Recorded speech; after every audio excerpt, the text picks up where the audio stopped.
So okay, record start అయిపోయింది. So ఆహ్, మీకు ఈ డెమోలో కంప్లీట్‌గా ఏంటి అనంటే అది మీరు క్లియర్‌గా వన్స్ ఈ 40 మినిట్స్ సెషన్ మనకిది. ఓకే. ఈ 40 మినిట్స్ సెషన్ ఇక్కడ కాకుండా ఇక్కడ మాత్రమే కాన్సంట్రేట్ చేయండి. కంప్లీట్‌గా మీకు ఓవర్‌వ్యూ అనేది తెలుస్తుంది. అట్‌లీస్ట్ మనకు అసలు ఏంటి, ఎస్ఏపీ ఏంటి, అసలు మనకు మనం సూటబులా దానికి అనేది కంప్లీట్‌గా మీరు ఒకవేళ ఫర్దర్ మీరు కంటిన్యూ అయినా కాకపోయినా కానీ మీకు ఒక కంప్లీట్ ఓవర్‌వ్యూ అనేది తెలుస్తుందనమాట. సో అందు గురించని మీరు ఏ వర్క్ ఉన్నా సరే, ఎక్కడున్నా సరే గానీ కంప్లీట్‌గా ఈ 40 మినిట్స్ సెషన్ మనకిది. 40 మినిట్స్‌లో మీరు 40 మినిట్స్ మీరు కాన్సంట్రేట్ ఇక్కడ చేయండి సరిపోతుంది. ఓకే. సో ఆహ్, ఎస్ఏపీ ఇంకా మనకందరికీ తెలుసు. మీకు తెలుసో తెలీదో నాకైతే తెలీదు కానీ ఎస్ఏపీ అనేది ఒక సాఫ్ట్‌వేర్ అనమాట. ఓకే. దీంట్లో మల్టిపుల్ మోడల్స్ ఉండడం కూడా జరుగుతుందనమాట. ఓకే. మల్టిపుల్ మోడల్ ఉండడం జరుగుతుంది. సో ఓన్లీ మనం ఇచ్చే ట్రైనింగ్ ఏంటి అని అంటే పీపీక్యూఎం మాత్రమే. సో ఐ కెన్ ఏబుల్ నేను నాకు అబాప్ అండ్ పీపీక్యూఎం, పీఎం, ఎంఎం ఇన్ని మోడల్స్ వచ్చు. బట్ ఎక్కువ నాలెడ్జ్ అనేది ప్రెజెంట్‌గా అయితే నేను లాస్ట్ 9 ఇయర్స్ నుంచి వర్క్ చేస్తుంది మాత్రం పీపీక్యూఎమే కాబట్టి, సో మీకు పీపీక్యూఎం ట్రైనింగ్ ఇవ్వడం జరుగుతుందనమాట. ఓకే. సో కంప్లీట్‌గా మన సెషన్ అయిపోయే కొద్దీ అయిపోయేలోపు మీరు క్లియర్ అండర్‌స్టాండింగ్ అనేది తెచ్చుకోవడం జరుగుతుంది. Let me share my screen. Okay. మీకేం డౌట్స్ ఉన్నా ఇప్పుడు ఏం కాదు. మీకేం డౌట్స్ ఉన్నా కూడా క్లియర్‌గా లాస్ట్‌కి ప్రతి ఒక్క డౌట్‌కి నేనైతే అన్ని డౌట్స్‌ని పికప్ చేసుకుంటాను. మీకు అన్ని ఏదైతే డౌట్స్ ఉన్నాయో అన్ని క్లారిఫై చేస్తాను. Don't worry. ఫస్ట్ క్లాస్ అయితే విందాం. Okay. Let me share my screen.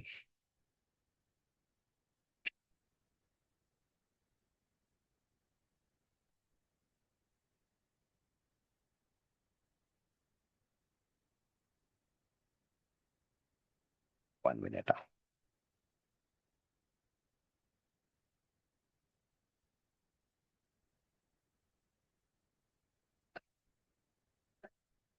Yes. So clear ప్రతి ఒక్క పాయింట్ మీకు everything I can explain. Don't worry. Okay. So first what is SAP? So SAP అంటే ఏంటి? సో ఎస్ఏపి అనేది system application products and data processing అనమాట. ఇది one of the ERP software. So one of the ERP software. Okay. ఇదొక tool, అది ఒక product అనమాట. So ఇది మల్టిపుల్ మ్యానుఫ్యాక్చరింగ్ కంపెనీస్‌కి గానీ, weather it is manufacturing company, pharma company and government sector అవ్వచ్చు, మైనింగ్ అవ్వచ్చు. ప్రతి ఒక్కరి దగ్గర ఈ యొక్క సాఫ్ట్‌వేర్ అనేది ఆక్యుపై చేసుకోవడం ఉందనమాట. సో ఈ సాఫ్ట్‌వేర్ ఎక్కడ ఐ మీన్ ఎక్కడ డెవలప్ అయిపోయింది? ఎక్కడ డెవలప్ చేశారు? ఏ కంట్రీ అనేది అది ఫర్దర్ టాపిక్ అనమాట. వన్స్ మనం ఎప్పుడైతే మనం క్లాసెస్ కంటిన్యూ చేస్తామో, అప్పుడు టోటల్‌గా దాని యొక్క ఎస్ఏపీ ఎవాల్యూషన్ ఏంటి అనేది ఎవ్రీథింగ్ మనం నేర్చుకుంటాం. ఓకే. సో మనకి ప్రొడక్ట్ అనేది స్టార్టింగ్ R/2 అనే దాంతోటి రిలీజ్ అయిపోయిందనమాట. R/2 1979లో మనకి ఈ ప్రొడక్ట్ అనేది మార్కెట్‌లోకి రావడం జరిగింది. అక్కడి నుంచి ఇది మైగ్రేట్ అవుతూ, అక్కడి నుంచి మళ్ళీ ఇది వర్షన్ చేంజ్ చేస్తూ మనకు ప్రెజెంట్ అయితే S/4 హానా క్లౌడ్‌లో ఉందన్నమాట. సో ఇదంతా ఎవ్రీథింగ్ ఏంటి దాని వర్షన్ ఏంటి అండ్ మనకి ఇంటర్వ్యూ పాయింట్ ఆఫ్ వ్యూలో ఏమేమి అడుగుతారు అనేది everything we will go with that session. Once మన క్లాసులు స్టార్ట్ అవుతాయి కదా! అప్పుడు మీకు కంప్లీట్‌గా వీటి గురించి అయితే చెప్పడం జరుగుతుందన్నమాట. ఇప్పుడు డెమో అనుకోండి. ఫర్ ఎగ్జాంపుల్ ఈ డెమోలో ఎవ్రీథింగ్ నేను చెప్పలేను. సో జస్ట్ ఓవర్‌వ్యూ మాత్రమే. సో మనం ఇక్కడ ఏం నేర్చుకుంటున్నాం? మన వల్ల ఈ ఎస్ఏపీ వల్ల మనకు జాబ్ వస్తుందా? ఈ ఎస్ఏపీ వల్ల నేనున్న ప్రెజెంట్ ఉన్న జాబ్‌కి ఒకవేళ నేను ఎస్ఏపీ‌గా మారితే నాకేమైనా బెనిఫిట్ ఉందా? అనేదే మనం ఇక్కడ తెలుసుకుంటున్నాం. ఈ 40 మినిట్స్ అయిపోయేలోపు మీరు క్లియర్‌గా అర్థం చేసుకుంటారు. Okay. Let me go next slide. So ఇక్కడ ఎస్ఏపీలో మనకు డిఫరెంట్ కైండ్ ఆఫ్ మోడ్యూల్స్ ఉన్నాయి. ఎస్ఏపీలో మనకు డిఫరెంట్ కైండ్ ఆఫ్ మోడ్యూల్స్ ఉన్నాయి. ఏమేం మోడ్యూల్స్ ఉన్నాయి? మనకి ఫైనాన్స్, ఎఫ్ఐ ఇదొక మోడ్యూల్ అనమాట. మనకు ఎఫ్ఐ అనేది ఫైనాన్షియల్ అకౌంటింగ్ అనే ఒక మోడ్యూల్ ఉంది.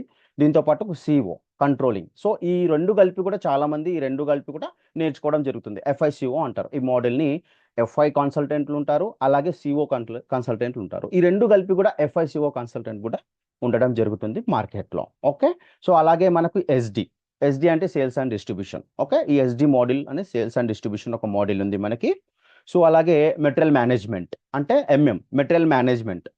ఇది ఒక మోడ్యూల్ అన్నమాట. అంటే మీకు కంప్లీట్‌గా ఎస్ఏపీ అంటే ఏంది అనేది టోటల్‌గా ఎక్స్‌ప్లెయిన్ చేయడం జరుగుతుందన్నమాట. తర్వాత నేనేం చేస్తానో మీరు ఒకవేళ క్లాస్‌లో జాయిన్ అవుతే నేనేం మీకు హెల్ప్ చేస్తాను. మీరేం టాస్క్‌లు చేయాల్సొస్తది. ఇందువల్ల మనకేమన్నా జాబ్ వచ్చే అవకాశం ఉందా అనేది కంప్లీట్‌గా యూ విల్ గో విత్ మీరు అన్నీ నేర్చుకుంటారన్నమాట. ఓకే. సో మెటీరియల్ మేనేజ్మెంట్ అని ఒక మోడ్యూల్ ఉంది మనకి. So PP model. PP is nothing but production planning. అలాగే క్వాలిటీ మేనేజ్మెంట్ అంటే క్యూఎం అంటాం మనం. ఓకే, మనం నేర్చుకునేది ఈ రెడ్ కలర్లు ఏవైతే ఉన్నాయో అదే మనం నేర్చుకుంటాం. పీపీ క్యూఎం మోడల్ అనేది మనం నేర్చుకోవడం జరుగుతుంది. ఓకే, సో అలాగే దీంతో పాటు మనకి పిఎం మోడల్ ఉంది, ప్లాంట్ మెయింటెనెన్స్. అలాగే మనకు warehouse maintenance, warehouse management ఉంది. సో అలాగే మనకు హెచ్ఆర్ అంటే హ్యూమన్ రిసోర్స్. సో ఇలా డిఫరెంట్ కైండ్ ఆఫ్ మోడల్స్ ఉన్నాయన్నమాట. సో ఈ ఎస్ఏపి అనేది ఏదైతే ఈఆర్పి సిస్టమ్ ఉందో, ఈ ఎస్ఏపి అనేది కంప్లీట్గా ఇవన్నీ ఒక మోడల్కి ఇంటిగ్రేషన్ సాఫ్ట్వేర్ అనమాట. ఇది అంటే వేరే ప్రోడక్ట్తో కంపేర్ చేస్తే it is one of the best integration software. అందుకని most of the companies, not only India, international లెవెల్లో ప్రతి ఒక్క కంపెనీ ఎస్ఏపికి ఇప్పుడు చాలా మట్టుకు మైగ్రేట్ అవుతున్నాయి. వేరే డిఫరెంట్ ఒరాకిల్ అవ్వచ్చు, మైక్రోసాఫ్ట్ డైనమిక్స్ అవ్వచ్చు, ఇంకా డిఫరెంట్ మనకు టాలీ, ఫోకస్, ఇలా డిఫరెంట్ సాఫ్ట్వేర్స్ ఉన్నాయి మనకి. అవి కూడా ఈఆర్పినే. సో దాంట్లో నుంచి అందరు ఎస్ఏపికి మైగ్రేట్ అవుతున్నారు. ఎందుకు? It is the one of the best integration software అనమాట. సో అందు గురించి ఎస్ఏపికి వెళ్ళిపోతున్నారు. అందుకని ఇక్కడ మనకి ఎస్ఏపిలో మల్టిపుల్ ఆపర్చునిటీస్ ఉన్నాయి మనకి.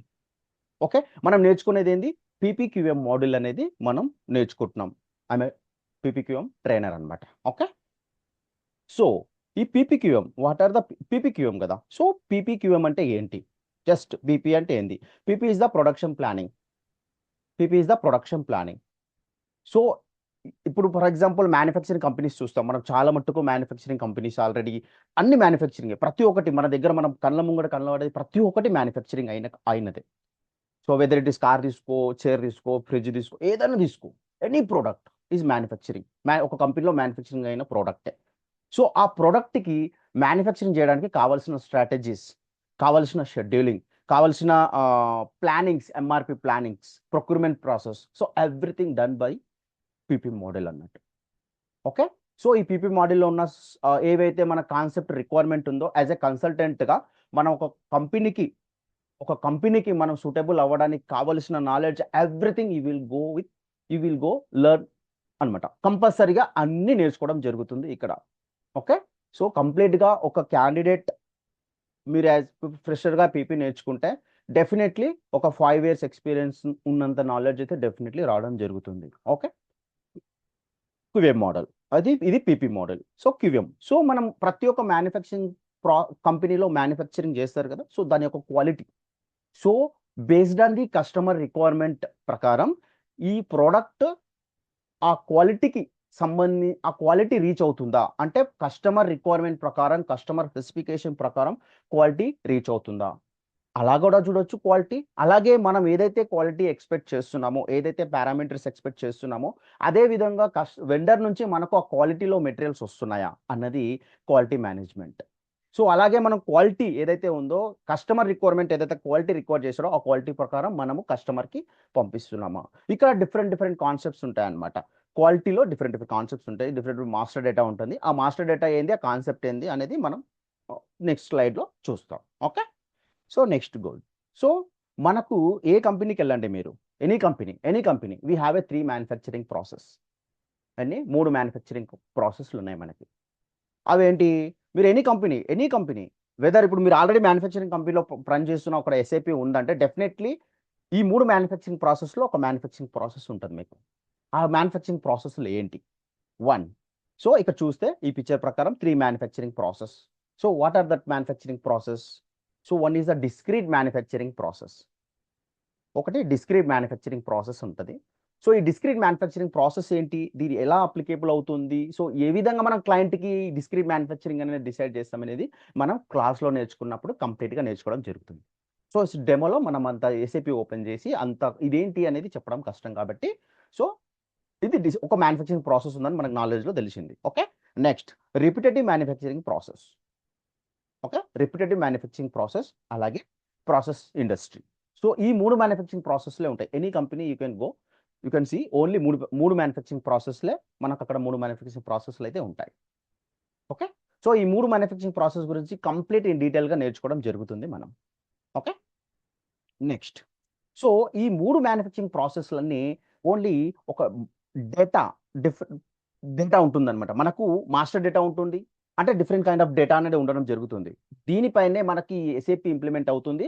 ఈ ఎస్ఏపి అనేది ఎండ్ టు ఎండ్ ఫ్లో అనేది రన్ అవుతుంది. What are the data? ఆ డేటా ఏంటి? సో ఫస్ట్ ఏంటి ఆ data? Master data. Definitely without master data we can't do anything అనమాట. Master data and then transactional data and then configuration data or customization data. ఈ మూడే ఉంటాయి. ఈ మూడు నేర్చుకున్నారంటే సరిపోతుంది మనకి. ఏం data? Master data, transactional data and configurational data. ఇది నేర్చుకుంటే మనకు కంప్లీట్గా ఆల్మోస్ట్ మనం పీపీక్యూఎం కంప్లీట్ చేసినట్టే. ఓకే. సో నెక్స్ట్ అది సో మాస్టర్ డేటా అని చెప్పాను మీకు. ఇక్కడ మాస్టర్ డేటా అని చెప్పాను కదా, ఇక్కడ చూస్తే మనకు మాస్టర్ డేటా చెప్పాను కదా. ఏంటిది ఆ మాస్టర్ డేటా? ఏంటిది అది master data? Okay. So that master data are material master and bill of material and work centre or resource. Work centre అనేది డిస్క్రీట్ మ్యానుఫ్యాక్చరింగ్లో అంటాం, రిసోర్స్ అనేది ప్రాసెస్ ఇండస్ట్రీలో అంటాం. అదేంటి, what is difference between work centre and resource, you will learn in classes. Okay. Next routing and rate routing and master recipe. Okay. ఇది ఒకటే simple కానీ based on the manufacturing process ప్రకారం మనకు name అనేది change అయింది, కొన్ని functionalities అనేది extra ఉండడం జరిగింది. ఓకే. దాన్ని బట్టి మనకు నేమ్ అనేది చేంజ్ అయింది. Rate routing and master recipe. Okay. Next production version. It is the common for the all manufacturing process. మనం ఏదైతే 3 మ్యానుఫ్యాక్చరింగ్ ప్రాసెస్లు ఇంతకుముందు చూసామో, డిస్క్రీట్, రిపిటేటివ్, ప్రాసెస్, సో అన్నిటికి సంబంధించిన master data. Okay. Next QM సంబంధించిన master data. What are the QM master data? So MICs, అలాగే sampling procedure, అలాగే ఇన్స్పెక్షన్ ప్లాన్, అలాగే క్వాలిటీ ఇన్ఫో రికార్డ్, అలాగే catalogue and code groups and code. These are the master data for the QM. So apart from this data we have a multiple scenarios. ఇవి కాకుండా మనకు multiple scenarios అనేది ఉన్నాయన్నమాట. So ఆ scenarios ఏంటి? Everything we will learn. Okay. So next go. So what are the strategies we have in the SAP? So ఒక ప్రోడక్ట్ని manufacturing చేయడానికి డెఫినెట్లీ స్ట్రాటజీ అనేది అవసరం.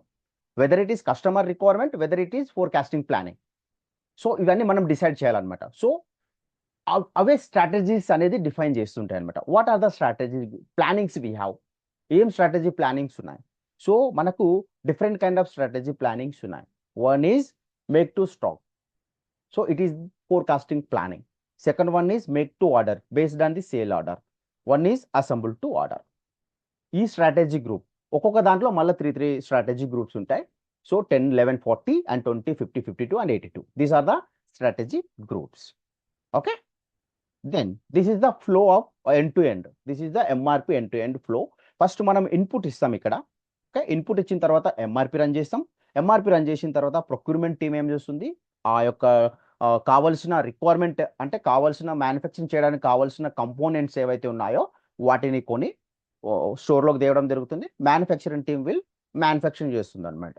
సో ఆర్డర్ కన్వర్షన్ జరుగుతుంది. ప్రొడక్షన్ టీమ్ ఏం చేస్తుందంటే ఆర్డర్ కన్వర్షన్ చేస్తుంది. సో ఇదంతా టర్మినాలజీ మీకు ఎంత కొత్తగా ఉండొచ్చు. ఏంటి ఇదంతా నాకు ఇది చూయించి చెప్తున్నాడు బట్ నాకు ఏం అర్థం కావట్లేదు అని. వన్ క్లాసెస్లో ఇది జస్ట్ ఇనిషియల్ క్లాసెస్ మాత్రమే. ఇందులో మనం ఎవ్రీథింగ్ అర్థం చేసుకోవడం అనేది చాలా కష్టం అనమాట. సో ఇంకా మీరు కొంచెం ఒక 40 మినిట్స్ గిట ఏదైతే 40 మినిట్స్ టైం చెప్పానో 40 మినిట్స్ గిట వెయిట్ చేస్తే మీకు కంప్లీట్గా క్లియర్గా అర్థమవుతుంది. నెక్స్ట్, సో ఈ పీపీక్యూఎంలో సంబంధించిన ఏమేమి సినారియోస్ ఉన్నాయి, ఏవి నేర్చుకుంటే మనకి జాబ్ వస్తుంది అండ్ మనం అక్కడ అప్లై చేయగలుగుతాం అన్నదే మనకి టాపిక్స్ అనమాట. ఫస్ట్ బ్యాచ్ మేనేజ్మెంట్, అలాగే లాంగ్ టర్మ్ ప్లానింగ్, అలాగే సబ్ కాంట్రాక్టింగ్ ప్రాసెస్, ప్యాంటమస్. సో ఇవి కాకుండా మనకి సిబిపి కన్జంప్షన్ బేస్డ్ ప్లానింగ్ ఉంది, అలాగే మాస్టర్ ప్రొడక్షన్ షెడ్యూలింగ్ ఉంది, అలాగే బ్యాచ్ మేనేజ్మెంట్ ఉంది, అలాగే మెటీరియల్ రిక్వైర్మెంట్ ప్లానింగ్. ఇవి పీపీకి సంబంధించిన సినారియోస్ అనమాట. అలాగే మనకు కాన్ఫిగరేషన్స్ కస్టమైజేషన్ అంటాం కదా. సో అదే ఇంతకుముందు చెప్పాను, మాస్టర్ డేటా చూపించాను, సినారియోస్ చూపించాను. Configurations, what are the configurations? ఏం కాన్ఫిగరేషన్స్ నేర్చుకుంటాం మనం. సో ఇక్కడ మనకు కావాల్సిన కాన్ఫిగరేషన్స్ ఏంటంటే మాస్టర్ డేటా రిలేటెడ్ కాన్ఫిగరేషన్స్ నేర్చుకుంటాం. అలాగే ఆర్డర్ షెడ్యూలింగ్ సంబంధించిన ఆర్డర్ టైప్ అవ్వచ్చు, అండ్ కంట్రోలింగ్ అవ్వచ్చు, షెడ్యూలింగ్ అవ్వచ్చు, పారామీటర్ అవ్వచ్చు, కన్ఫర్మేషన్స్ అవ్వచ్చు, అన్ని కాన్ఫిగరేషన్స్ ఇక్కడ నేర్చుకుంటాం. అలాగే ఎంఆర్పి స్ట్రాటజీ సంబంధించిన కాన్ఫిగరేషన్స్, అలాగే MRP related configurations, everything we will learn here in this course. Okay. And then rise up, ఇది చాలా ఇంపార్టెంట్ అండి. రైజప్ అనేది చాలా ఇంపార్టెంట్. మీకు జస్ట్ టాపిక్ మాత్రం ఇక్కడ మాత్రం జస్ట్ రైజప్, దానికి సంబంధించిన ఆర్ అంటే ఇంటర్ఫేస్, ఆర్ అంటే రిపోర్ట్స్ అని, ఇంటర్ఫేస్ అని, కన్వర్షన్స్ అని, అలాగే ఎన్హాన్స్మెంట్స్ అండ్ ఫార్మ్స్ అని మెన్షన్ చేశాను కదా. సో ఇందులో చాలా టాపిక్ ఉందన్నమాట. ఇదే మనకు మెయిన్ సినారియోస్ అనమాట. ఓకే, ఇక్కడ బాగా అర్థం చేసుకోవాల్సి ఉంటుంది మనకి. సో ఇవే మెయిన్ అని కాదు, వాటితో పాటు ఇవి కూడా నేర్చుకుంటే definitely we will get a job అనమాట. Okay, next. సో ఇక్కడ మనం ఏ ప్రాజెక్ట్ నేర్చుకుంటాం? అసలు అసలు మనం నేర్చుకునే పీపీక్యూఎంలో ప్రాజెక్ట్స్ ఏంటి? ఇంప్లిమెంటేషన్ ప్రాజెక్ట్స్, అలాగే integrations related model to model, అలాగే రోల్ అవుట్ అండ్ సపోర్ట్, అలాగే మనకు కావాల్సిన దాన్ని ఏమంటాం మైగ్రేషన్ ప్రాజెక్ట్ అండ్ టెస్టింగ్స్. మనకు డిఫరెంట్ కైండ్ ఆఫ్ టెస్టింగ్స్ ఉంటాయి, యూఏటీ అండ్ యూటీ అనే టెస్టింగ్స్ ఉంటాయి. అలాగే రోల్ అవుట్ ప్రాజెక్ట్స్ ఏంటి, అలాగే what are the integrations which we have in SAP, అలాగే implementations. So what are the implementation projects we have? So that kind of scenarios we can learn in the classes. Okay, let me go next slide. Placements. So ikkada placement just I randomly picked up, నేను ర్యాండమ్గా తీసుకున్నాను. So వీళ్ళందరికీ ఉన్న experience అండి, just randomly already నాకు తెలిసి almost మీరు ఇక్కడికి వచ్చారు అని అంటే మేబీ ఇందులో ఉన్న క్యాండిడేట్స్ ఉన్న వాళ్ళు మీకు రిఫర్ చేసి ఉండొచ్చు, ఎందుకంటే నేను మీకు డైరెక్ట్గా అయితే నేను చెప్పలేదు. సో నాకు ఎవరైతే నా దగ్గర ట్రైనింగ్ తీసుకొని జాబ్ కొట్టిన వాళ్ళు ఉన్నారో వాళ్ళకి మాత్రమే చెప్పాను, నెక్స్ట్ బ్యాచ్ స్టార్ట్ చేస్తున్నాను, ఎవరైనా ఉంటే రిఫర్ చేయండి అని చెప్పాను, లింక్ పంపించాను. వారు పంపిస్తే నేను ఎవరికి పంపించలేదు, మిగతా వాళ్ళకి ఎవరికి పంపించలేదు, ఓన్లీ ఎవరికైతే జాబ్ వచ్చిందో నా దగ్గర అయితే ట్రైనింగ్ తీసుకున్నారో వాళ్ళకి మాత్రమే నేను డెమో పెడుతున్నాను, పంపించాను. సో అందులో వీళ్ళు ఉండొచ్చు, వీళ్ళు ఉండకపోవచ్చు. ఇది జస్ట్ 10% ర్యాండమ్లీ పిక్డప్ అనమాట, ర్యాండమ్గా తీసుకుంటాను. సో ఇక్కడ అరవింద్ అవ్వచ్చు, అరవింద్ అనేది ఇద్దరు ముగ్గురు ఉన్నారు అంటే చెప్తున్నా. సో వీళ్ళందరూ నా దగ్గర వచ్చి నేర్చుకున్న వాళ్ళే. వీళ్ళందరికీ ఫస్ట్ అరవింద్కి 3.2 LPA ఉండే నా దగ్గరకు వచ్చినప్పుడు. సో కరెంట్లీ ఈ వర్కింగ్ 10.5, ఆయనకు 3 years ఎక్స్పీరియన్స్ ఉంది. ఇప్పుడు 10.5 ప్యాకేజ్లో వర్క్ చేస్తున్నాడు.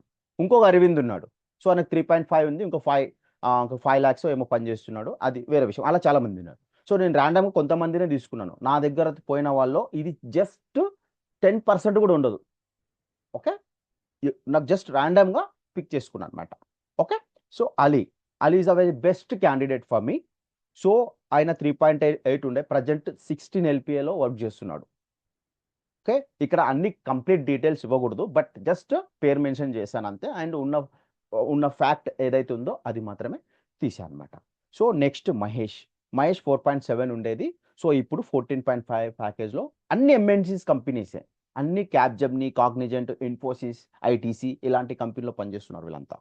ఓకే, నెక్స్ట్ సంతోష్ ఈజ్ 3.9 ఉండేది, సో ఇప్పుడు 10 LPAలో వర్క్ చేస్తున్నాడు. సో అలాగే కుమారి అనే అమ్మాయి 9.5 ప్యాకేజ్ ఉండే నా దగ్గర ఉన్నప్పుడు, నా దగ్గరకు వచ్చినప్పుడు, ట్రైనింగ్కి వచ్చినప్పుడు. సో 19 LPలో వర్క్ చేస్తుంది. సో అలాగే కృష్ణ ఈజ్ 22 ప్యాకేజ్, కరెంట్లీ 14 ఉండేది, నా దగ్గర వచ్చి నేర్చుకొని 22 lakhs ప్యాకేజ్లో వర్క్ చేస్తున్నాడు. అలాగే రాధా అనే అమ్మాయి 7 lakhs ఉండేది, తను 16 lakhsలో వర్క్ చేస్తుంది అండ్ TCSలో. అలాగే గౌరీ అనే అమ్మాయి 10 lakhs ఉండే, 16 lakhsలో వర్క్ చేస్తుంది. అలాగే శేఖర్ అనే అబ్బాయి 8 lakhs ఉండేది నా దగ్గరికి ట్రైనింగ్కి వచ్చే ముందు, ఇప్పుడు 14 lakhs ఉన్నారు. సో మీరు అనుకోవచ్చు వీళ్ళందరూ ఎవరు సార్, ఇంత ప్యాకేజ్ ఉన్న వాళ్ళు ఎక్కడి నుంచి వచ్చారు అంటే ఏ డొమైన్ నుంచి వచ్చారు? సో వాళ్ళకి ఆల్రెడీ ఎక్స్పీరియన్స్ ఉంది. సో డిఫరెంట్ అసలు ఎస్ఏపీ నుంచే ఎస్ఏపీకి మూవ్ అయ్యారా అంటే మీకు చిన్న డౌట్స్ ఉండొచ్చు. సో వాళ్ళ ఏ డొమైన్ అసలు ఎక్కడి నుంచి ఆల్రెడీ ఇంత సాలరీస్ వస్తున్నాయి కదా, మీ దగ్గర నేర్చుకుని అంత ప్యాకేజ్లోకి వెళ్ళారు, వాళ్ళు ఎవరు అసలు, ఏ డిపార్ట్మెంట్ అసలు? సో వీళ్ళందరూ డిఫరెంట్ డొమైన్స్ అన్నట్టు. కొంతమంది మ్యానుఫ్యాక్చరింగ్ ఇండస్ట్రీ, కొంతమంది pharma industry, mostly pharma industry. So కొంతమంది బ్యాంకింగ్, సో కొంతమంది అసలు ఎక్కడ ఎక్స్పీరియన్స్ లేదు, గ్యాప్ ఉంది అంతే.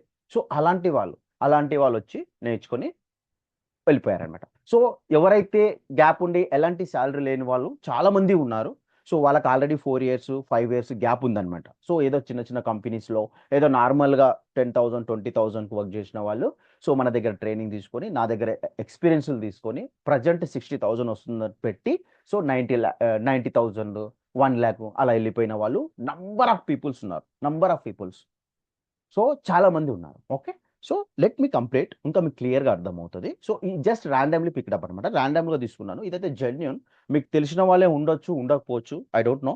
బట్ ఈ ప్యాకేజ్లో ఉన్న వాళ్ళకు ఈయనకైతే 100% కూడా చెప్పలేను, 200-300% ఇంక్రిమెంట్ అన్నట్టు. అంటే విత్ ఇన్ 3 monthsలో తను మంచి ట్రైనింగ్ తీసుకొని వీళ్ళందరూ ఇంకోటి ఏంటి అని అంటే నా దగ్గర ట్రైనింగ్ ఇస్తున్నప్పుడే జాబ్లు కొట్టినేవాళ్ళు, ట్రైనింగ్ కంప్లీట్ అవుతుండగానే జాబ్లు కొట్టినేవాళ్ళు. సో అలా చాలా మంది ఉన్నారు. ఆల్రెడీ ట్రైనింగ్ అయిపోయిన తర్వాత 4 మంత్స్ తర్వాత జాబ్ కొట్టిన వాళ్ళు ఉన్నారు. 1 ఇయర్ తర్వాత కూడా కొట్టిన వాళ్ళు ఉన్నారు. సో వాళ్ళ గురించి నేను చెప్పట్లే. జస్ట్ ట్రైనింగ్ అయిపోగానే జాబ్లు కొట్టిన వాళ్ళ గురించి మాత్రమే తీసా అనమాట. సో చాలా మంది ఆల్రెడీ ట్రైనింగ్ అయిపోయి 1 ఇయర్ తర్వాత జాబ్ కొట్టిన వాళ్ళు కూడా ఉన్నారు. సో ఒక 10, 15 మెంబర్స్ నా దగ్గర ట్రైనింగ్ తీసుకుంటే 13 మెంబర్స్, 12 మెంబర్స్ అయితే కంపల్సరీగా ట్రైనింగ్ అయిపోగానే జాబ్ వస్తుంది. సో మిగతా వాళ్ళు ఒక 3, 4 మెంబర్స్ ఎవరైతే ఉన్నారో వాళ్ళు కరెక్ట్‌గా ప్రిపేర్ అవ్వక, సో ఆ టైంలో నేను చెప్పిన టాస్కులు చేయక, కొంచెం ల్యాగ్ ఉండి, సో వాళ్ళొక 3, 4 మంత్స్ వెయిటింగ్ చేసి, ఆ తర్వాత రియలైజ్ అయ్యి, ఇన్ని డబ్బులు పెట్టి నేర్చుకున్నాం. సో ఎందుకులే అనేసి మళ్ళొక 3 మంత్స్ ప్రిపేర్ అయిపోయి, ఒక 6 మంత్స్, 7 మంత్స్, ఒక 8 మంత్స్ తర్వాత మళ్ళీ నా దగ్గరకొచ్చి నా సపోర్ట్ తీసుకొని జాబ్ కొట్టినేవాళ్ళనమాట. వాళ్ళ గురించి నేను ఇక్కడ మెన్షన్ చేయలేదు. సో అలా 100% జాబ్‌లొచ్చిన వాళ్ళున్నారు. సో లాస్ట్ 2 బ్యాచ్‌కి చూస్తే ఒక 3, 4 మెంబర్స్ ఇంకా జాబులు రాలే. బట్ ఏందంటే వాళ్ళు ఇంకా ప్రిపేర్ అవుతూనే ఉన్నారు. మేబీ ప్రాపర్‌గా నేను చెప్పిన టాస్కులు చేయలేకపోయుండొచ్చు. నేను అలా చెప్పలేను. 100కి 100% అందరికి జాబ్స్ వచ్చినాయి కూడా చెప్పట్లేదు. ఎందుకంటే మేబీ ద 15 మెంబర్స్‌లో ఒక 4 మెంబర్స్‌కి, మేబీ 15 మెంబర్స్‌లో 4 మెంబర్స్ కూడా ఎక్కువ. ఒక 3, 4 మెంబర్స్ మాత్రమే. ఎందుకంటే వాళ్ళు నేను చెప్పిన టాస్కులు చేయకపోవడమో, నన్ను ఫాలో అవ్వకపోవడమో, నన్ను లైట్ తీసుకోవడం జరగడం వల్ల ఆ విధంగా ఉంది. కానీ వాళ్ళు కూడా ఉండరు. వాళ్ళకి డెఫినైట్‌లీ వాళ్ళు ఆల్రెడీ మంచి కాన్సెప్ట్ నేర్చుకున్నారు. డెఫినైట్‌లీ వాళ్ళు కూడా ఒక కొన్ని రోజుల తర్వాత వాళ్ళకి కూడా జాబ్స్ వస్తాయి. కాకపోతే ఇక్కడేంటంటే 90% అక్యురేట్ రిజల్ట్ అన్నమాట. Okay. Let me go. Okay. ఎవరెవరు నేర్చుకోవచ్చు. ఇక్కడ ఇది మీకు చాలా మెయిన్ డౌట్ అన్నమాట. ఎవరెవరు నేర్చుకోవచ్చు. ఎలాంటి వాళ్ళు నేర్చుకోవచ్చు. ఓకే. జస్ట్ ఇది మాత్రం క్లియర్‌గా వినండి. So, experienced professionals. So, experienced professionals అంటే మీనింగ్ ఏంటి? సో, ఆల్రెడీ మీరు ఎక్స్‌పీరియన్స్‌డ్ ఉంది. ఫర్ ఎగ్జాంపుల్ ఒక కంపెనీలో ఎక్స్‌పీరియన్స్ ఉంది మీకు. ఒక కంపెనీలో ఎక్స్‌పీరియన్స్ ఉంది. 4 ఇయర్స్ నుంచి చేస్తున్నారు. 20,000 30,000 తీసుకుంటున్నారు. ఓకే. ఇంకొకటి మీకు డిఫరెంట్ రోల్‌లో పనిచేస్తున్నారు. పీపీలో కాదు మీరు చేస్తుంది. ఏదో ఎంఎం గానో, ఏదో అకౌంట్స్‌లో, ఏదో ప్రొడక్షన్‌లో సంథింగ్ ఏదో వర్క్ చేస్తున్నారు. సో, అలాంటి వాళ్ళకి ఆల్రెడీ ఎక్స్‌పీరియన్స్ ఉన్న వాళ్ళు కూడా మనం నేర్చుకొని జాబ్ కొట్టొచ్చు. మీరు వేరే ఏ డొమైన్ అయినా ఉండు. అంటే ఒక కంపెనీలో మ్యానుఫ్యాక్చరింగ్ కంపెనీలో నువ్వు ప్రొడక్షన్‌లోనే పని చేయాల్సిన అవసరం లేదు. నువ్వు వేరే డిపార్ట్‌మెంట్‌లో ఉన్నా సరే గాని, నువ్వు ఎస్ఏపీ నేర్చుకొని ఎస్ఏపీకి మూవ్ అవ్వచ్చు. అలా చాలా మందున్నారు. నేను లెక్క కూడా చెప్పెట్టలేను అంతమంది ఉన్నారు. సో, ఈవెన్ క్వాలిటీ అది నెక్స్ట్. ఈవెన్ మన ఏమంటారు బ్యాంక్ దాంట్లో పనిచేసేవాళ్ళు, కాల్ సెంటర్‌లో పనిచేసేవాళ్ళు కూడా ఆ ఎక్స్‌పీరియన్స్ తీసుకొని పీపీ నేర్చుకొని నా దగ్గర నుంచి ముందుకెళ్లారు. ఎందుకు అనంటే అది నాకు తెలుసు ఎలా చేయాలో. మీకు తెలీదు. ఎందుకంటే మీరు అది ఫీల్ కాదు. నేను అదే ఫీల్డ్‌లో ఉన్నాను కాబట్టి నాకెలా మేనేజ్ చేయాలి, మీకు ఎలా చెప్పాలి, ఏంటి అనేది ఎవ్రీథింగ్ నాకు తెలుసు కాబట్టి నేను మేనేజ్ చేస్తాను కాబట్టి ఎళ్ళిపోతారు. ఓకే. నెక్స్ట్ అలాంటి వాళ్ళు నేర్చుకోవచ్చు. Next manufacturing, production employees already చెప్పేసాను. సో 2 కలిపి చెప్పేసాను. మ్యానుఫ్యాక్చరింగ్ అవ్వచ్చు, ఏదైనా డిపార్ట్‌మెంట్ అవ్వచ్చు. వాళ్ళు ఎక్స్‌పీరియన్స్ ఉన్నవాళ్ళు కంపల్సరీగా నేర్చుకొని జాబ్ కొట్టొచ్చు. సో మినిమమ్ 4, 5 ఇయర్స్ ఎక్స్‌పీరియన్స్ ఉంది. 10 ఇయర్స్ ఎక్స్‌పీరియన్స్ ఉన్నా పర్లేదు. 20 ఇయర్స్ ఎక్స్‌పీరియన్స్ ఉన్నా పర్లేదు. మీరు ఈ ఎస్ఏపీ నేర్చుకొని 3, 4 ఇయర్స్ ఎక్స్‌పీరియన్స్ పెట్టి ఉన్న ప్యాకేజ్ కన్నా 40% హైక్ చేసుకొని ఎళ్ళిపోవచ్చు. ఓకే. అది. Next quality engineers. So, many of the quality engineers నా దగ్గర నేర్చుకున్న వాళ్ళు చాలా మంది quality engineers, quality analyst, quality scientist. So, ఇలాంటి వాళ్ళంతా మన దగ్గర ఎస్ఏపీ నేర్చుకొని ఇప్పుడు మంచి మంచి ప్యాకేజ్‌లతోటి ఇక్కడున్న కంపెనీస్‌లో చాలా మంది వర్క్ చేయడం జరుగుతుందనమాట. అలాంటి వాళ్ళు కూడా మనం ఎస్ఏపీ నేర్చుకోవచ్చు. ఓకే. సో, ఐటీ ప్రొఫెషనల్స్ అంటే నాన్ ఎస్ఏపీ. ఫర్ ఎగ్జాంపుల్ మీరు డిఫరెంట్ ఎస్ఏపీ ఐటీ చాలా మంది ఐటీలో పనిచేస్తారు. కాగ్నిజెంట్‌లో ఇప్పుడు గూగుల్ మ్యాప్ అప్డేట్ చేయడం గాని, ఇలాంటి చిన్న చిన్న ఐటీ కంపెనీస్‌లో అంటే పెద్ద ఐటీ కంపెనీస్‌లో చిన్న చిన్న జాబ్స్ చేస్తుంటారు. చిన్న జాబ్స్ అని చెప్పట్లేదు. అవి కూడా మంచి జాబ్సే. బట్ ఏందంటే తక్కువ సాలరీలో వర్క్ చేస్తున్నారనమాట. ఓకే. సో, అలాంటి వాళ్ళు కూడా నేర్చుకొని మనం ఈ దానికెళ్ళిపోవచ్చు. నెక్స్ట్ నెక్స్ట్ నాన్ ఐటీ అనంటే మేబీ ఐటీ కాకుండా మేబీ ఇందులోకే రావచ్చు. నాన్ ఐటీ అంటే మేబీ మ్యానుఫ్యాక్చరింగ్ రావచ్చు, మేబీ క్వాలిటీకి రావచ్చు, మేబీ ఎక్స్‌పీరియన్స్ ప్రొఫెషనల్ రావచ్చు. అలాంటి వాళ్ళు కూడా నేర్చుకోవచ్చు. Next career gap. ఇది మెయిన్. మీకు ఎప్పుడైనా సరే ఆల్రెడీ డిగ్రీ అయిపోయి 4 ఇయర్స్ అయిపోయింది, 3 ఇయర్స్ అయిపోయిందనుకోండి. సో, వాళ్ళు ఈజీగా ఎస్ఏపీ నేర్చుకొని ఎక్స్‌పీరియన్స్ పెట్టుకొని ఎళ్ళిపోవచ్చు. సింపుల్. దాని గురించి మనం ఎక్కువ మాట్లాడొద్దు. ఎందుకంటే ఆల్రెడీ ఎక్స్‌పీరియన్స్ లేని వాళ్ళ గురించి డిఫరెంట్‌గా మేనేజ్ చేయాల్సొస్తది. కానీ వీళ్ళకే బెటర్. ఎందుకంటే గ్యాప్ ఉన్న వాళ్ళకే బెటర్. మీకు ఆల్రెడీ మ్యానుఫ్యాక్చరింగ్ ఇండస్ట్రీలో ఎక్స్‌పీరియన్స్ ఉందనుకోండి, మీకు ఆల్రెడీ జెన్యూన్ ఎక్స్‌పీరియన్స్ పెట్టాల్సొస్తది. సో, మీకు యాడనో 30,000 40,000 వస్తది. కెరీర్ గ్యాప్ ఉన్న వాళ్ళకి ఏమొస్తది? నాకు ఆల్రెడీ 60,000 వస్తుందని పెట్టి పంపియొచ్చు డైరెక్ట్‌గా. సో, ఇలాంటి వాళ్ళు వీళ్ళకన్నా ఎక్కువ ఇలాంటి వాళ్ళకి ఎక్కువ సాలరీస్ ఉన్నాయి యాస్ ఆఫ్ నౌ. వీళ్ళకు ఉన్న ఎక్స్పీరియన్స్ ప్రకారం 30,000 వస్తే 60,000కి వెళ్ళిపోయారు, కానీ వీళ్ళు కెరీర్ గ్యాప్ ఉన్న వాళ్ళు ఎక్కడ వర్క్ చేయకుండా 60,000 పెట్టేసి 1,00,000కి వెళ్ళిపోయిన వాళ్ళు చాలా మంది ఉన్నారు. సో అదనమాట. సో నెక్స్ట్ కెరీర్ చేంజ్ అంటే సేమ్ దీంట్లోకి వస్తుంది. ఐటీ ఎంప్లాయీస్ కానీ నాన్ ఐటీ ఎంప్లాయీస్ కానీ ఆల్రెడీ ఎంప్లాయీస్ ఉన్న వాళ్ళు ఎస్ఏపీకి మూవ్ అవ్వచ్చు అంటే మూవ్ అవ్వచ్చు, 100% మూవ్ అవ్వచ్చు. ఇది మెయిన్. ఫ్రెషర్స్కి జాబ్ వస్తున్నాయంటే మోస్ట్లీ చాలా తక్కువ. కానీ ఈ ఫ్రెషర్స్ ఏం చేయాలంటే డెఫినెట్లీగా కోర్స్ నేర్చుకొని పెట్టుకోవాలి. ఎందుకంటే వాళ్ళకి ఎప్పుడో ఒకసారి 2 years గ్యాప్ వచ్చేస్తుంది. ఇప్పుడు నేను ఫ్రెషర్స్ని 1 year అయింది, నాకు 1 year జాబ్ దొరకవు, బట్ అలాగే నాకు జాబ్ దొరకలేదు అని అటు ఇటు తిరగడం కన్నా ఒక స్కిల్స్ నేర్చుకొని పెట్టుకుంటే ఎలాగో కళ్ళు మూసుకొని తెరిచే లోపు మనకు 2 years అయిపోద్ది. సో అప్పట్లో మన దగ్గర స్కిల్ ఉంటుంది. ఏముంటుంది? స్కిల్ ఉంటుంది. ఆ స్కిల్ పెట్టుకొని ఈజీగా 2-3 yearsలో వెళ్ళిపోవచ్చు. 2 years ఉంటే మనకి ఎక్కడో ఒక కాల్స్ వస్తాయి అన్నమాట. ఓకే. ఇప్పుడు ఫ్రెషర్స్ ఉన్నాను, 1 year ఉంది, 1.5 years ఉంది, మరి నాకు జాబ్స్ రావు, ఎలా అని చాలా మంది ఇబ్బంది పడొచ్చు. నేర్చుకుంటే అంటే నువ్వు నేర్చుకోకుండా ఖాళీగా తిరగడం కన్నా నేర్చుకొని ఒక స్కిల్ పెట్టుకున్నావు అనుకోండి, ఒక 3 months కష్టపడి స్కిల్ పెట్టుకున్నావు అనుకోండి, నీకు ఫ్రెషర్స్‌లో కూడా దొరుకుతున్నాయి. అంటే నేను ఈ ఎక్స్‌పీరియన్స్‌డ్ ఉన్న వాళ్ళకన్నా ఆళ్ళతో పాటు దొరుకుతాయని చెప్పట్లేదు. బట్ ఫ్రెషర్స్ కూడా కొన్ని కంపెనీస్ రిక్రూట్‌మెంట్ చేసుకుంటున్నాయి. కాకపోతే ట్రైన్ అయ్యి ఉండాలి. వితౌట్ ట్రైనింగ్ తీసుకోవట్లేదు. సో ఆ ఫ్రెషర్స్ కన్నా ట్రైన్ అయిన వాళ్ళకు ప్రిఫరెన్స్ ఎక్కువ ఇస్తున్నారన్నట్టు. సో ఇప్పుడు నేనే చెప్తున్నా, టు బి హానెస్ట్ చెప్తున్నాను. నేనే చాలా మందికి పెట్టించా ఫ్రెషర్స్‌కి. నాకున్న రిఫరెన్స్‌లో. నాకు ఫ్రెషర్స్ దొరికితే నా దగ్గర నాకు కాల్స్ వస్తాయి. నువ్వు ట్రైనరు కదా! నీ దగ్గర ట్రైనింగ్ అయినా స్టూడెంట్ ఫ్రెషర్‌గా రిక్వైర్మెంట్ ఉంది, ట్రైన్ అయిన వాళ్ళు మాకు కావాలి అని అంటే నేను ఎంతో మందికి పంపించా. ఓకే. సో అదనమాట. సో ఇక్కడ వీళ్ళందరూ ఎట్లా నేర్చుకోవచ్చానంటే ఇంకొకటి, నా దగ్గర ఎన్ని రోజులు వేరే విషయం. ఇప్పుడు నాకే రిక్వైర్మెంట్స్ వస్తున్నాయి. ఎందుకు అనంటే నేనే ఒక ఓన్ ఐటీ కంపెనీ పెట్టా. శాన్గ్రోనిస్ టెక్నాలజీస్ ప్రైవేట్ లిమిటెడ్ అని ఓన్ ఐటీ కంపెనీ. సో నాకే ఎన్నో రిక్వైర్మెంట్స్ వస్తున్నాయి. నాకు ఈ కన్సల్టెంట్ కావాలని. సో అందులో మీరు మంచిగా నేర్చుకొని ఉంటే మీకు ఆ హెల్ప్ నా నుంచి జరుగుతుందనమాట. వేరే ట్రైనర్ సపోర్ట్ చేస్తారో తెలియదు కానీ నా నుంచి అయితే నాదే కంపెనీ, నాకే రిక్వైర్మెంట్స్ వస్తున్నాయి. నేనే సబ్ కాంట్రాక్టర్‌గా పనిచేస్తున్నాను కాబట్టి నాకు మల్టిపుల్ కాల్స్ వస్తుంటాయి. మల్టిపుల్ రిక్వైర్మెంట్స్ వస్తుంటాయి. నేను హెల్ప్ చేయగలుగుతాను. అదొకటి. నెక్స్ట్ నేను మీకేం హెల్ప్ చేస్తాను అంటే మీరు నా దగ్గర నేర్చుకుంటే మీరు ఏం హెల్ప్ పొందుతారు? రెజ్యూమ్ బిల్డింగ్ చేస్తాను. ప్రొఫెషనల్ రెజ్యూమ్ బిల్డింగ్ చేస్తాను. మీరేం చేయాల్సిన అవసరం లేదు. మీరు హ్యాపీగా ఉంటే సరిపోతుంది. నెక్స్ట్ నౌకరీ ప్రొఫైల్ కూడా క్రియేట్ చేస్తాను. ఆప్టిమైజ్ కూడా చేస్తాను. ఎందుకంటే మీరు క్రియేట్ చేస్తారు, మీకు రాదది. సో సింటాక్స్ ఎవ్రీథింగ్ నేను చేయాలి. సింటాక్స్ అండ్ ఆ నౌకరీ ప్రొఫైల్ మీరు అనుకుంటారు ఏదైనా మనం క్రియేట్ చేసుకోవాలనుకుంటారు. కాదు, రిక్వైర్మెంట్ మార్కెట్లో ఉన్న రిక్వైర్మెంట్ ప్రకారం, మార్కెట్లో ఏదైతే రిక్వైర్మెంట్ ఉందో ఆ రిక్వైర్మెంట్ ప్రకారమే మనం నౌకరీ క్రియేట్ చేయాల్సి వస్తుంది. కాబట్టి ఆ నౌకరీ క్రియేషన్ కూడా నేనే చేస్తాను అనమాట. ఓకే. అలాగే ఇంటర్వ్యూ షెడ్యూలింగ్ అండ్ ప్రిపరేషన్స్ కూడా మై రెస్పాన్సిబిలిటీ. అలాగే మనకు మార్కెట్ చేంజ్ అయిన కొద్దీ ప్రాసెస్ చేంజ్ అవుతుంది కాబట్టి, ఇంటర్వ్యూ ప్రాసెస్ చేంజ్ అవుతుంది కాబట్టి అది కూడా మీకు డీటెయిల్గా ఎక్స్ప్లెయిన్ చేయడం జరుగుతుంది. సో అలాగే మాక్ ఇంటర్వ్యూ తీసుకుంటాను. మీరు ఇంటర్వ్యూ అయిపోయిన తర్వాత, మీ కోర్స్ అయిపోయిన తర్వాత మాక్ ఇంటర్వ్యూ తీసుకుంటాను. మీరు ప్రాపర్గా రెడీ చేసేంత వరకు వదిలిపెట్టాను అనమాట. డెఫినెట్లీ జాబ్ మీరు ఓన్గా కొట్టేస్తారు. నేనే ఎన్నోసార్లు మీకు ఇంటర్వ్యూ తీసేసుకుంటాను. సో అండ్ ఇది చాలా ఇంపార్టెంట్ అండి. ఇది చాలా ఇంపార్టెంట్. ఏ ట్రైనర్ చేయండి నా దగ్గర ఎక్కువ మంచి చదువుకున్న వాళ్ళకి రిజల్ట్ వస్తాయనంటే ఇదే ప్రాక్సీ. ప్రతి ఒక్క స్టూడెంట్కి నేను ఫ్రీగా చేస్తున్నా నా దగ్గర జాయిన్ అయిన వాళ్ళకి. సో ఇంటర్వ్యూ షెడ్యూల్ చేసుకోవడమే మీ పని. ఇంటర్వ్యూ షెడ్యూల్ చేసుకోకుండా నేనేం చేయలేను. ఇంటర్వ్యూ షెడ్యూల్ చేసుకొని నాకు కాల్ చేస్తే definitely I can help proxy. So నా దగ్గర ఇంత రిజల్ట్ రావడానికి కారణం మెయిన్ ఇదే. దీన్ని నేను చెప్పగలుగుతా. ఇది దీనికి చాలా సపోర్ట్ చేస్తా. Okay. And next job assistant అయితే గ్యారంటీ. సో మీరు ఇంటర్వ్యూ షెడ్యూల్ చేసుకుంటే మాత్రం. ఇంటర్వ్యూ షెడ్యూల్ చేసుకోకుండా ఏం చేయాలి? ఇంటర్వ్యూ షెడ్యూల్ ఈజీగా చేసుకోవచ్చు, పెద్ద ప్రాబ్లం లేదు. సో దాన్ని సపోర్ట్ చేస్తాను. Next life time video access. So మీరేం చేయాలి? అది నేను చెప్పిన మీరేం చేయాలి? డైలీ వైజ్ డాక్యుమెంట్ ప్రిపేర్ చేయాలి. నేను ఏదైతే చెప్పిన డాక్యుమెంట్ ప్రిపేర్ చేసి నాకు పంపించాల్సి వస్తుంది. అది చేస్తేనే మీరు జాయిన్ అవ్వండి, లేకుంటే లేదు. జాయిన్ అవ్వాలంటే కంపల్సరీగా మీరు డైలీ వైజ్గా డాక్యుమెంట్ చేసి నాకు పంపించాల్సి వస్తుంది. అలాగే ప్రాబ్లమ్ సాల్వ్ అంటే ఏదైనా చిన్న చిన్న ఇష్యూస్ వస్తాయనుకో మీకు రెగ్యులర్గా మీరే సాల్వ్ చేసుకోవాలి. అంటే నేను చేస్తాను, మీరు మోస్ట్లీ దాని మీద ఎఫర్ట్ పెట్టాలి.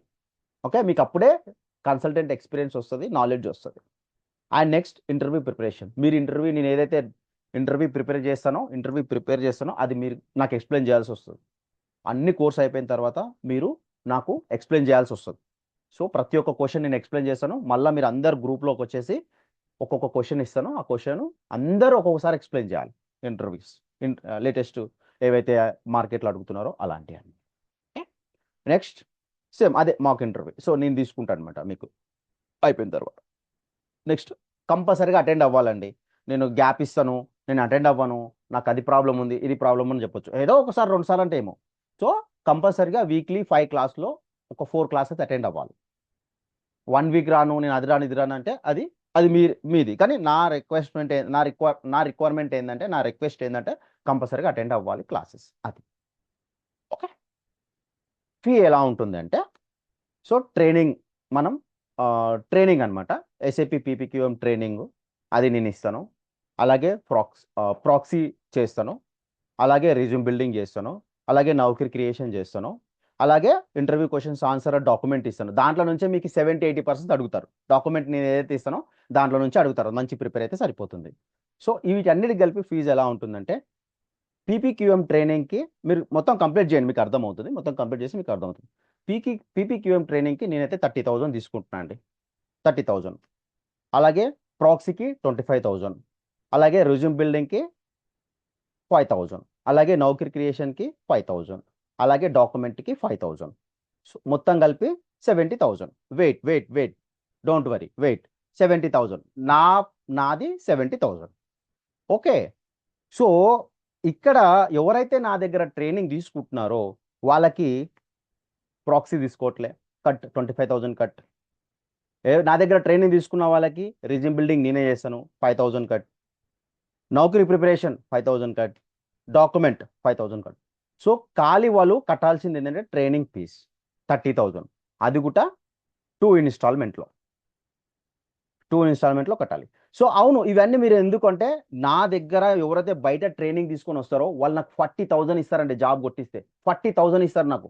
ఆల్రెడీ ట్రైనింగ్ తీసుకొని వచ్చిన వాళ్ళకి నేను జాబ్ కొట్టిస్తే 40,000 ఇస్తారు. నేను 20,000 అడ్వాన్స్ చేసిన దాకా నేను పని స్టార్ట్ చేయను. వాళ్ళు నాకు 20,000 ఇస్తే వాళ్ళకు రిజ్యూమ్ బిల్డింగ్ చేస్తాను, నౌకరీ క్రియేట్ చేస్తాను, డాక్యుమెంట్ ఇస్తాను, అలాగే ఇంటర్వ్యూ ప్రిపేర్ చేపిస్తాను, అలాగే ఏం క్వశ్చన్స్ అడుగుతారు ఎవ్రీథింగ్ నేను ఎక్స్ప్లెయిన్ చేస్తాను. తర్వాత ఇంటర్వ్యూ షెడ్యూల్ చేసుకుని నా దగ్గరకు వస్తే ప్రాక్సీ చేస్తాం, డెఫినెట్లీ జాబ్ వస్తుంది. ఈ ఇంటర్వ్యూ షెడ్యూలింగ్ అనేది మీరు చేసుకోవడానికి నేను చెప్తాను ఎలా చేసుకోవాలో ఏంటి అనేది. సింపుల్, అది ఏం పెద్ద కష్టం కాదు. సో నేను బయట వాళ్ళకి ఎవరైతే నా దగ్గర ట్రైనింగ్ కాకుండా బయట ఎవరైతే వస్తారో వాళ్ళకి 40,000 తీసుకుంటానండి. ట్రైనింగ్ కాకుండా 40,000 తీసుకుంటా. కానీ ఓన్లీ నా దగ్గర ట్రైనింగ్ తీసుకున్న వాళ్ళకి 30K తీసుకుంటున్నాను. ఇవన్నీ వాళ్ళకి అడిషనల్గా చేస్తాను. ఎందుకంటే నాకు పేరు ఉండాలి. మీరు జాబ్ కొట్టుకొని వెళ్తే మీకు ఇప్పుడు ఫర్ ఎగ్జాంపుల్ 30,000 ఒక మంత్ శాలరీ కాదు. మీరు 1 lakh శాలరీ కొట్టారనుకోండి, అది ఒక్క నెల రాదు, లైఫ్ లాంగ్ వస్తుంది. సో ఇది అనమాట. Thank you. మీకు ఏమైనా అడిషనల్గా డౌట్స్ ఉన్నాయనుకోండి, మీకు ఎవరికైతే డౌట్స్ ఉన్నాయనుకోండి, సేమ్ లింక్లో మళ్ళీ జాయిన్ అవ్వండి. ఎందుకంటే ఇది 40 minutes లింక్ క్రియేట్ చేశాను నేను జూమ్లో. 40 minutes యాక్సెస్ ఇస్తుంది కాబట్టి. సో మీకు ఏమన్నా డౌట్స్ ఉంటే మళ్ళీ సేమ్ లింక్లో జాయిన్ అవ్వండి, మీరు అడగొచ్చు అని చెప్తాను. ఇంతటితో మన డెమో కంప్లీట్ అయిపోయింది. సో అదే అనమాట. మీకు ఏమైనా డౌట్స్ ఉన్నాయి, ఇంకా అడిషనల్గా ఏమైనా అడగాలనుకుంటే సేమ్ లింక్లో జాయిన్ అవ్వండి, నేను వెయిట్ చేస్తుంటాను. Okay, thank you.